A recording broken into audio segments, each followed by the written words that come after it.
Salam alaikum les amis, ok, aujourd'hui on va regarder le nombre 7 hein, de bougies, hein, c'est un nombre de bougies. Pourquoi c'est important ce nombre de bougies?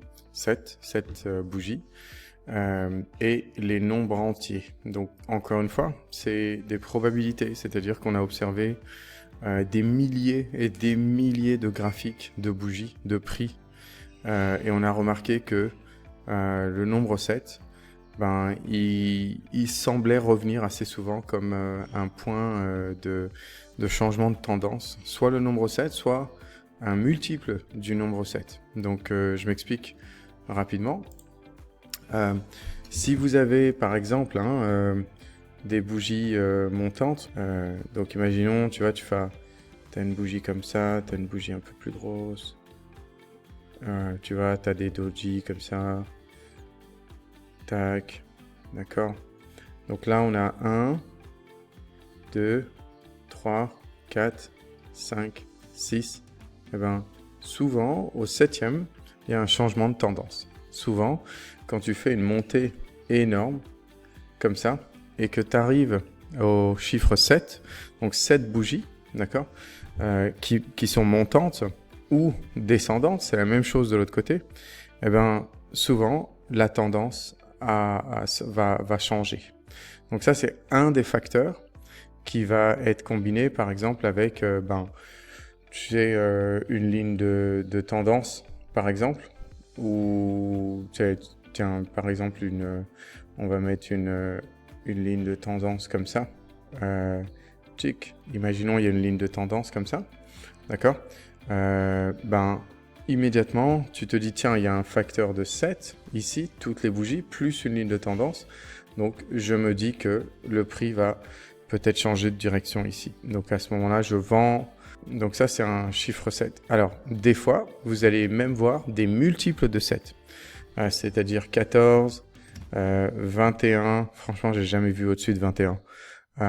Mais ça veut dire que, en fait, quand vous voyez quelque chose qui, alors, soit monte, soit descend, cette fois-ci on va faire descend, tu sais, qui descend encore, tu vas peut-être un petit coup de stabilisation, mais redescend,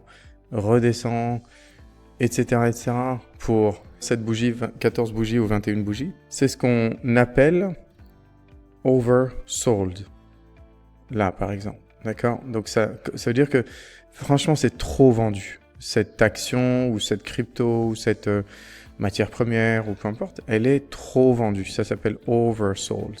Over, c'est l'excès, d'accord?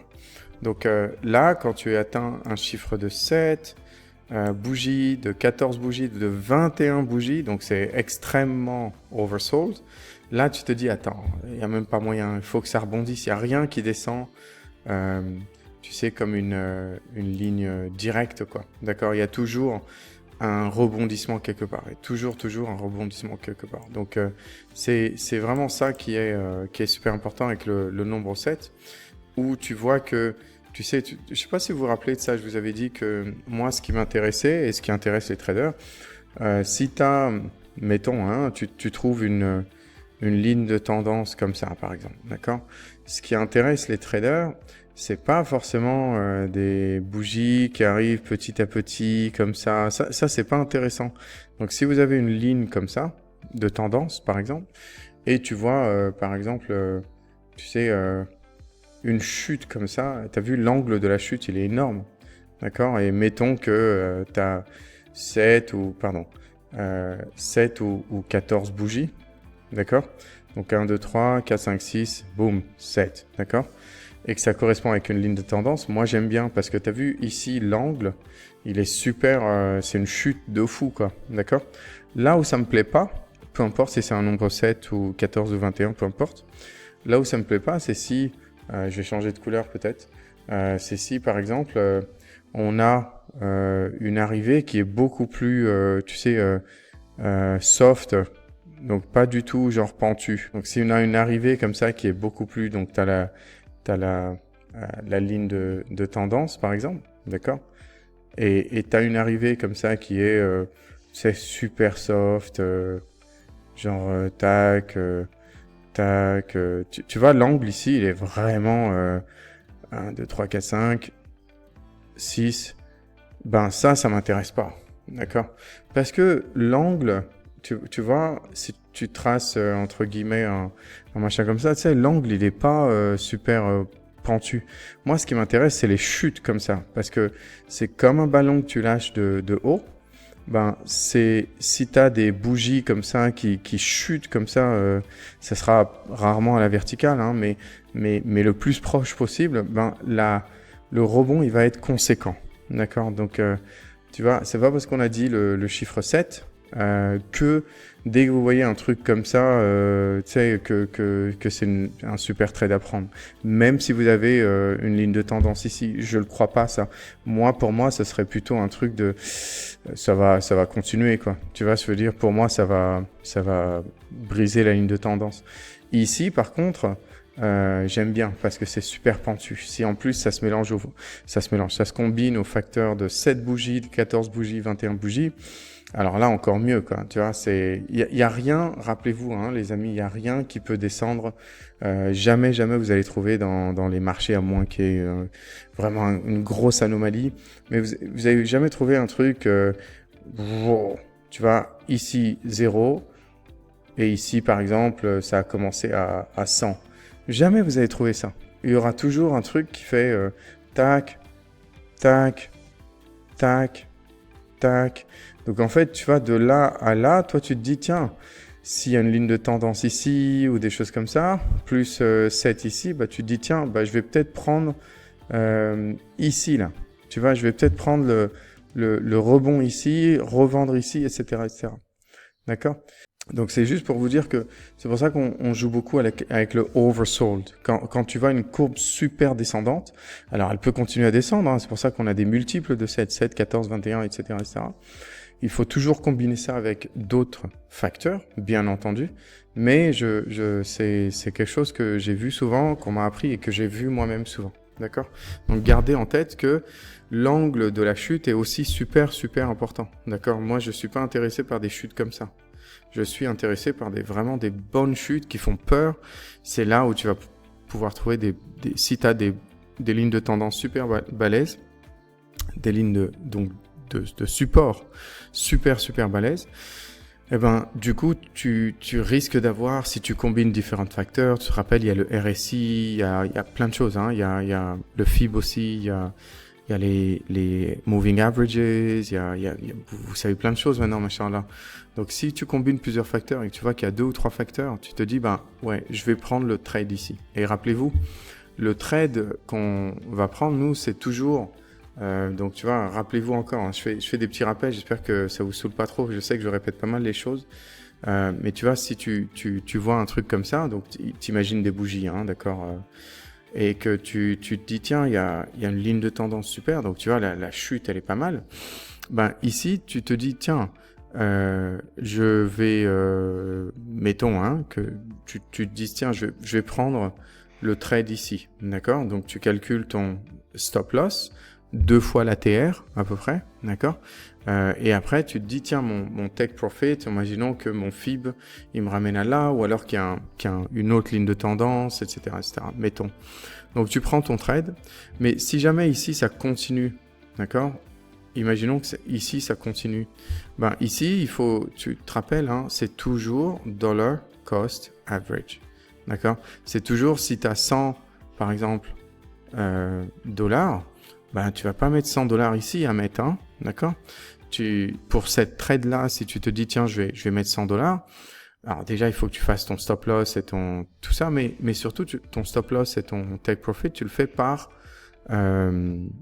portion, c'est-à-dire que la première fois, je vais mettre 20 dollars, la deuxième fois, je vais mettre 30 dollars, et la troisième fois, je vais mettre 50 dollars. Donc, qu'est-ce que je veux dire par la deuxième fois, la troisième fois? Ici, je vais mettre 20 dollars. Si jamais ça rebondit, bah super, nickel. J'ai fait un peu d'argent, nickel. Ça, c'est un exemple sur 100 dollars, hein, d'accord? Si ça passe, bah, je regarde le niveau inférieur. On va dire qu'il y a une autre ligne de tendance ici. Je vais mettre 30 dollars ici. tu vois? Parce que là, c'est oversold. Ça ne peut pas continuer indéfiniment comme ça, à moins que la société, par exemple, elle est en banqueroute absolue, on a découvert une grosse fraude, etc. Enfin, c'est vraiment des cas exceptionnels. Il faut toujours être proche des fondamentaux. Les fondamentaux, c'est les news, hein, les nouvelles, l'information sur ces sociétés-là, d'accord? Mais mettons que ça passe encore ça, ben tu te dis tiens, au prochain, je vais mettre encore $50. Donc comme ça, la moyenne de tes trades, elle fait que tu suis le prix et que quand ça va rebondir, ben tu vas réussir. Donc rappelez-vous aussi, toujours DCA. Jamais te dire tiens, je vais tout mettre sur un truc. Allez, c'est parti. Non. T'as vu, on a beaucoup de... C'est comme ça que les gens, ils se font plus arnaquer, hein. C'est quand en fait, ils commencent à se dire, tiens, ben, j'ai, tu sais, pour pouvoir me sécuriser, j'ai des stop loss, d'accord? Je sais comment mettre mes take profit. J'ai plusieurs facteurs, multiples facteurs, d'accord? Le nombre safe, c'est un autre facteur que vous venez d'apprendre. Et en plus, je vais DCA, donc je vais dollar cost average. Donc, je vais diviser ma position de telle sorte que si jamais j'ai eu faux, vous vous rappelez, c'est une probabilité. Donc même si j'arrive à une probabilité de 80%, d'accord, il y a encore 20% de chance que ça baisse au niveau supérieur. Eh bien, moi, je vais suivre, d'accord, le prix comme ça pour pouvoir faire en sorte de vraiment bénéficier quand ça remonte parce que j'aurais suivi le prix, d'accord. Donc c'est vraiment l'idée.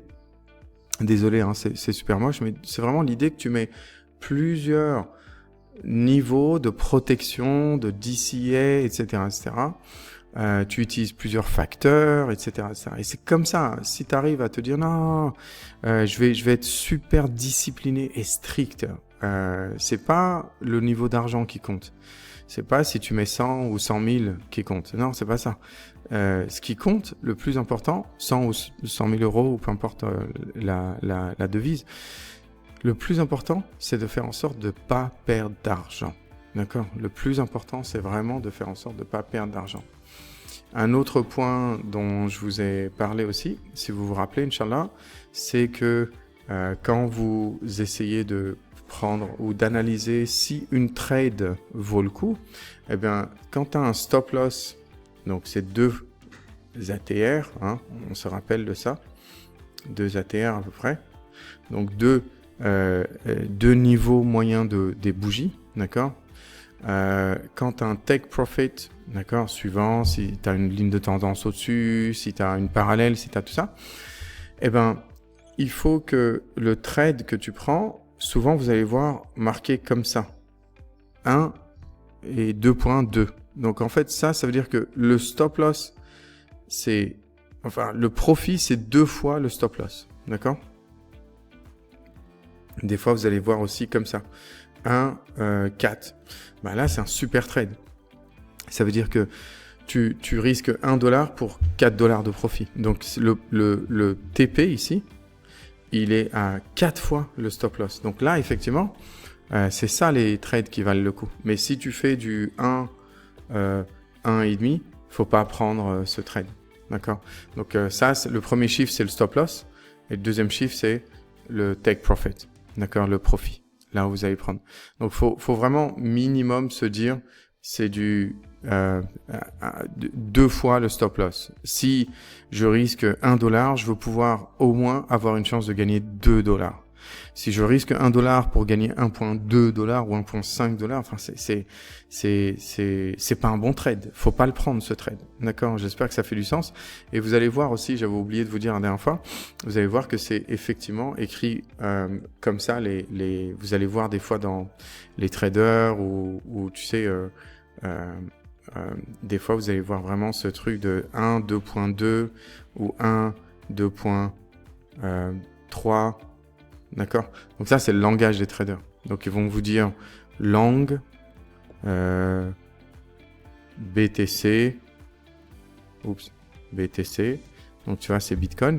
Long, ça veut dire que c'est pour un rebond. D'accord ? Et ils vont vous dire cat, par exemple. Tu dis, ah ouais, quand même, super trade, d'accord? Si tu vois le mot short, bon, bah, c'est pas pour nous les musulmans, ça, hein, on n'a pas le droit de prendre du short. Wallahu a'lam, d'accord? Moi, je vous dis juste ça, d'accord? Si vous voyez short, c'est vraiment vous pariez à la baisse. Et rappelez-vous, le short, on emprunte l'action, la crypto ou peu importe, on emprunte de notre broker. Le broker, c'est comme eToro ou quoi que ce soit. Donc, il y a des taux d'intérêt. On emprunte, c'est pas à nous. Et on le vend immédiatement. D'accord? On le vend immédiatement. Donc, quand on le vend, si par exemple, au bout d'un jour, une semaine, un mois, le prix redescend, nous, on l'a vendu à un prix plus élevé, le prix descend, ben, au moment où on va devoir rendre la crypto ou le stock ou peu importe ce qu'on a emprunté, on n'emprunte pas de l'argent, on emprunte vraiment le crypto, le stock ou enfin l'action ou peu importe. Le moment où on va devoir rendre, on va le rendre, on va devoir l'acheter sur le marché beaucoup moins cher que ce qu'on l'a vendu, ce qu'on l'a emprunté, et c'est pour ça que les gens font de l'argent sur le short. Sauf que nous, en islam, wallahu a'lam, je suis pas un shir ou un imam, sauf que nous, en islam, on n'a pas le droit de vendre ce qui n'est pas à nous, ce qui n'est pas ce qu'on a emprunté. Donc si moi je t'emprunte ta voiture, j'ai pas le droit d'aller au marché la vendre, d'accord? Ce n'est pas la mienne. Si je loue ta voiture, par exemple, j'ai pas le droit d'aller, d'accord? Je dois te rendre ta voiture, d'accord? Donc c'est pour ça qu'on fait pas de short. Mais quand vous voyez long, ça veut dire que vous allez acheter au prix que c'est maintenant et que vous vous attendiez à ce que ça remonte. Donc d'accord, t'as vu, ça c'est le code que vous allez voir souvent, et c'est comme ça que les gens ils discutent, ils communiquent, ils disent long BTC 1 sur 4. Donc le stop loss et le take profit il est 4 fois 1. Ici il faut se méfier hein, quand même, quand vous voyez 1 sur 4, je me dis comment il a fait. Donc tu vois, je prends mon long position sur TradingView, je regarde et je dis bon, on va faire 2 ATR sur ça, d'accord? Ça, c'est une variable. Vous pouvez faire 2,5, mais moi, je fais toujours 2 ATR sur ça. Et après, je vais voir jusqu'où ça va aller. D'accord? Donc, attends, je vais essayer de vous montrer. Toc. Voilà. Par exemple, hein, c'est vraiment un trade que je prendrai pas là, ici. Hein, c'est juste pour vous montrer. Tu vois, juste... alors, 1, 2, 3. Au 4e, ici, vous avez le long position. D'accord? Imaginons que je prends le trade ici. D'accord? Donc, je clique une fois. Ensuite... le rouge, c'est vraiment le stop loss. Donc le stop loss, c'est 2 fois l'ATR. L'ATR, c'est encore une fois, hein, c'est vous allez average true range, d'accord. Et sur l'average true range, c'est le 1 average true range, c'est 2,83. On le voit ici, hop. Donc ça, c'est 2,83 en ce moment. Moi, je vais dire, d'accord, si c'est 2,83, c'est 6... 8 et 8, 16, 6, 6 peut-être, à peu près comme ça. Donc, un ratio de 1 sur 4, tu vois, risk-reward ratio, ici c'est 1.41, 1 sur 4, ça voudrait dire, tu as vu le risk-reward ratio, ici il change, 1 sur 4, hein, ça voudrait dire, tac, à peu près, d'accord? Un ratio de 1 sur 4, tu dirais, ah ouais, il vendrait ici, mais qu'est-ce qu'il y a ici? Enfin, c'est possible, hein, mais il faut juste vérifier. Si jamais vous voyez ça, il faut toujours vérifier. Un ratio de 1 sur 2, un risk-reward ratio de 1 sur 2, ou 1 sur 3, ou 1 sur 4. Donc, encore une fois, hein, moi, quand je dis 1 sur, en fait, c'est ce qu'on a dit comme ça, là. Tu sais... D'accord, 1 sur 3, par exemple, je l'ai écrit comme ça, c'est-à-dire ton stop loss, il est de 1, il y a take profit, il est de 3 fois ton stop loss, d'accord? Donc, je dis, ça c'est le risk-reward, désolé, hop, risk-reward ratio, ton risk-reward. Là, vous êtes des pros, là vous parlez comme des pros, là, ratio, ok, donc voilà.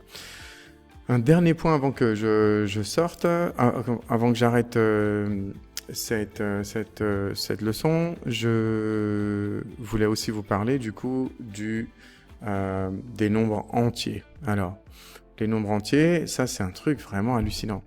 C'est-à-dire que, imaginons, tu as un stock à 93,7 dollars en ce moment, d'accord? 0,7 dollars, d'accord? Et puis, on va dire que ça monte. Et tu te dis, tiens, mais où est-ce que ça va s'arrêter? Ben, déjà, moi, je sais que dans la tête des traders, retail, dans la tête de plein de gens, ils vont dire, moi, je sors quand ça arrive à 100. Parce qu'ils ne connaissent pas les analyses techniques que vous connaissez. Donc, souvent, ils prennent des chiffres ronds, des nombres entiers. C'est ça que je dis quand je dis les nombres entiers, c'est ça que je veux dire. C'est des chiffres ronds, en fait. Et ils disent, tiens, bon, moi, je vais sortir. Donc, en fait, naturellement, les chiffres ronds sont souvent des zones de support ou de résistance. Donc, naturellement, les chiffres ronds, si vous voyez un truc qui monte, je sais pas, ça fluctue entre 5 et 6, d'accord? Si vous voyez que ça passe 6, ben après, il faut vous dire attention. Le 7, ce sera potentiellement, le 7 rond, ce sera potentiellement un chiffre rond. Le 8, le 9, mais surtout le 10. Surtout le 10, ça fait du sens, d'accord? Donc rappelez-vous que ça, c'est un facteur. C'est pas parce que vous voyez le truc à 93,7 par exemple et que vous allez attendre que ça arrive à 100. Ben non, il faut qu'il y ait plusieurs facteurs. Il faut qu'il y ait encore une fois plusieurs facteurs. Ça, c'est juste un facteur. Donc quand vous allez voir les chiffres ronds, les gens, ils parlent comme ça. Hein. Ils disent « Ah, moi, quand Apple arrive à... » j'invente, hein, je dis une bêtise. Quand Apple arrive à 2000, je sors. Quand Bitcoin arrive à 100 000, je sors. Quand tu vois, ils parlent comme ça, d'accord. Donc ça, c'est vraiment le truc des chiffres ronds, d'accord. J'aurais dû l'appeler chiffre rond. Enfin, vous m'avez compris, Inch'Allah. Voilà, j'espère que ça vous aide encore. Donc, on a vu deux indicateurs en plus, le nombre 7 et les nombres entiers ou du moins les chiffres ronds, c'est des zones de support ou de résistance aussi. Ok, pareil hein, dans la descendante. Hein. Donc, si jamais vous êtes à, je sais pas, à 103 et vous commencez à descendre en dessous de 100, ben 90, ça va être potentiellement un rebond. Potentiellement, en tout cas, une zone de rebond parce que ben c'est un chiffre rond, tu vois. Tu vois, j'ai commencé à 103, mettons, hein, et là je dis oh non, ça descend en dessous de 100, d'accord. Ben moi je vais être très attentif à la zone de 90 parce que c'est là où les gens disent non moi ça continue à descendre, je commence à acheter à 90. Après, je continue à DCA, à Dollar Cost Average. Si ça descend à 90, j'achète à 80. Ils sont comme ça, les gens.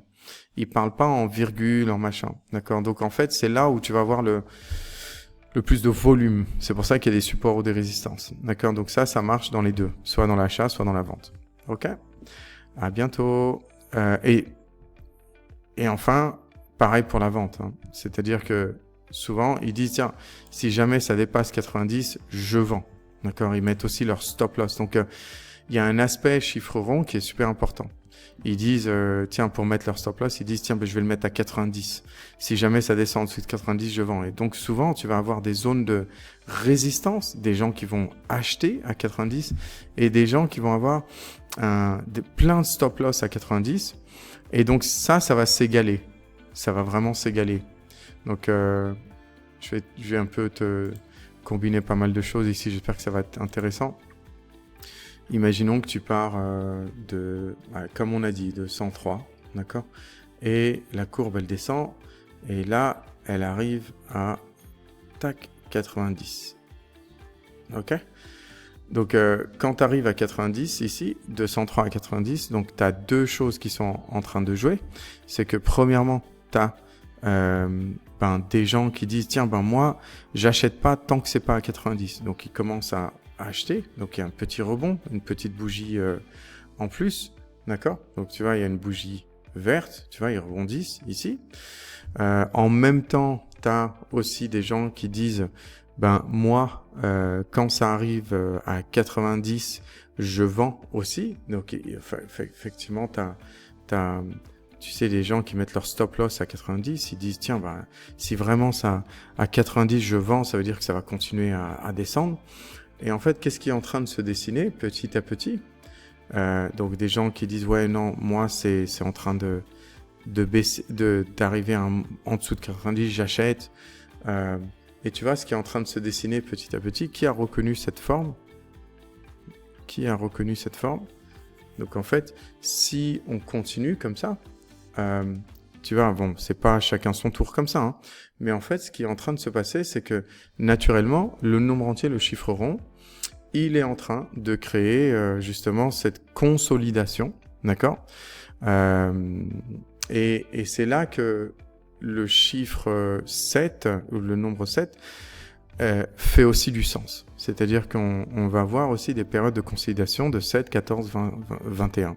Donc, en dessous de 7 bougies, j'estime pas que c'est une vraie consolidation. D'accord? Mais vous vous rappelez de qu'est-ce que c'est cette forme? C'est un bear flag. Et tu vois, ce qui s'est passé, c'est que dans la tête des gens, il y en a, ils disent, moi, si vraiment ça dépasse 90, ça descend en dessous de 90, je vends. Donc tu vois, à chaque fois qu'il y a 89 quelque chose, ils vendent. Et tu as d'autres personnes, ils disent, moi, j'ai pas acheté encore, mais j'achèterai que quand ça arrive à 90. Et donc, tu as cette zone, tu sais, de consolidation, une forte descente, zone de consolidation. Ça dure au moins minimum 7 bougies, d'accord? Sinon, il est pas mature, le bear flag, d'accord? Donc, c'est un bear flag. Eh ben, on sait que la probabilité, c'est que ça baisse, d'accord? Les bear flags, c'est super puissant. D'accord? Donc, tu vois, le nombre 7 aussi, il intervient quand il y a des zones de consolidation. D'accord? Et la même chose au-dessus, hein? Exactement la même chose au-dessus. Donc, si par exemple, tu es à... on part sur du 89, ici. Je vais faire une autre couleur peut-être pour que vous voyez bien. Mettons qu'on part sur du 89. D'accord? Et que ça monte comme ça. Et que ça monte à 100. D'accord? Et c'est exactement la même chose qui se passe. C'est que tu as des gens qui vont dire, ils vont prendre leur take profit. Donc cette fois-ci, c'est le TP, hein, pas le stop loss. Il y a des gens qui vont prendre leur take profit quand ça arrive à 100. Pardon, hein, ça c'est un 100 en vrai. Hein. Tac, ça c'est un 1 et ça c'est 2 0. Désolé. Hein. Ce qui se passe, c'est que les gens ils disent, tiens, moi je sors à 100. Donc immédiatement, qu'est-ce que tu as? Tu as des gens qui vendent. Et en même temps, tu dis non, moi si ça arrive à 100, c'est que ça va continuer. Et dès que ça arrive à 100, au-dessus de 100, il y en a qui achètent. Et ils disent non mais là ça va dépasser, c'est en train de partir, etc. Et encore une fois, tu as ces zones de consolidation, tu vois, où certains sortent à ce nombre entier et certains rentrent à ce nombre entier. Donc c'est vraiment une zone de consolidation. Donc vous imaginez qu'il y ait, on va dire, 7 ou 14 bougies. Ça peut durer très longtemps. Hein. Mais ça, c'est comme si tu prenais de l'énergie parce que, qu'est-ce qu'on est encore en train de dessiner? On est encore en train de dessiner un bull flag cette fois-ci. Donc tu vois, une montée comme ça, plus une zone de consolidation. Tu vois, il faut vraiment que tu aies au moins cette bougie. D'accord, mais ça peut durer super longtemps. Et là, tu as un bull flag. Mais dans la tête, c'est ça qui se passe avec les chiffres ronds. Il y en a qui veulent sortir, il y en a qui veulent rentrer. Et donc, ça fait une période de consolidation et ça s'équilibre. Mais en général, ça, tac, c'est un bull flag. Donc, ça finit par monter en probabilité. D'accord? Voilà, j'espère que ça vous aide un petit peu. C'est pour ça que le nombre 7, il est intéressant. Et les chiffres entiers, ils sont super intéressants comme zone de support ou de résistance aussi. D'accord? Alors, des fois, encore une fois, des fois, ça baisse. Hein. Des fois, ça rebondit, puis ça retombe. Hein. D'accord? Donc, c'est pas obligé que ça fasse un bull flag ou un bear flag. Des fois, c'est vraiment une zone de résistance ou de support. D'accord? Ça dépend quand c'est combiné avec différents facteurs. D'accord? Voilà, j'espère que ça fait du sens. N'hésitez pas à laisser un commentaire si ça vous aide un petit peu. Et surtout les likes, comme ça, YouTube, ils arrivent à nous trouver. Et du coup, d'autres personnes peuvent trouver ce cours, Inch'Allah. À bientôt. Salam alaikum.